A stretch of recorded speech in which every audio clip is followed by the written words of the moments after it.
Hello movie lovers, Thalaivan Thalaivi Pandiraj direction లో versatile actor Vijay Sethupathi, most beautiful and talented Nithya Menen lead roles లో act చేసిన latest Tamil movie ఇది.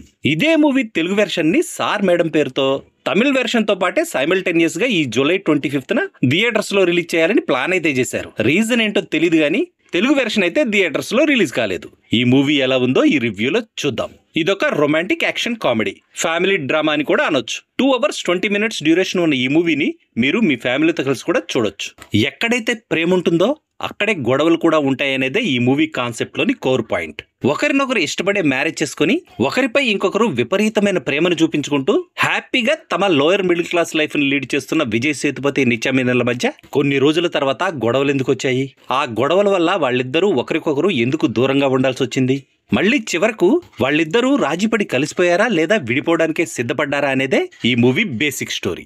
విజయ్ సేతుపతి, నిత్య మీనన్ల కాంబినేషన్ ఈ మూవీకి మెయిన్ స్ట్రెంత్. ఒక lower middle class family wife and husband ఎలా ఉంటారో పర్ఫెక్ట్ గా అలాగే ఉన్నారు వాళ్ళిద్దరూ. యాక్టింగ్ విషయంలో కూడా వీళ్ళిద్దరూ పోటీ పడి మరీ న్యాచురల్ గా యాక్ట్ చేశారు. ఒకరిపై ఒకరు విపరీతమైన ప్రేమను చూపించుకునే భార్యాభర్తలుగా వీళ్ళిద్దరి కెమిస్ట్రీ కూడా బాగుంది. ప్రీ క్లైమాక్స్ లో వచ్చే ఒక సీన్ లో ఒక భార్యకు భర్తగా, ఒక తల్లికి కొడుకుగా విజయ్ సేతుపతి చేసిన పెర్ఫార్మెన్స్ తననెందుకు అంత గొప్ప నటుడని అంటారో మరోసారి ప్రూవ్ చేసింది. యోగి బాబు కామెడీతో పాటు సిచ్యువేషనల్ కామెడీ కూడా బాగానే వర్కౌట్ అయింది ఈ మూవీలో.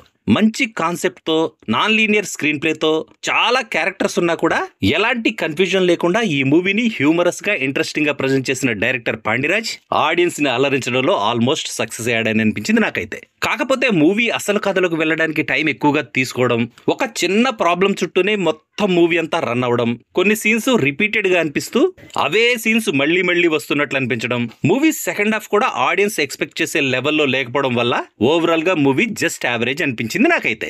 సినిమాటోగ్రఫీ బాగుంది. ఎమోషనల్ సీన్స్ ని ఆడియన్స్ కి కనెక్ట్ చేసేలా ఉన్న సంతోష్ నారాయణన్ బ్యాక్గ్రౌండ్ మ్యూజిక్ కూడా బాగుంది. ఎడిటింగ్ మాత్రం ఇంకొంచెం బెటర్ గా ఉంటే బాగుండేది అనిపించింది.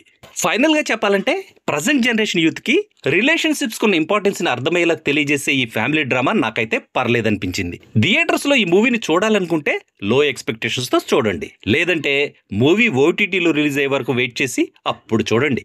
That's all in this review friends. మళ్ళీ నెక్స్ట్ రివ్యూలో కలుసుకుందాం. Thank you for watching.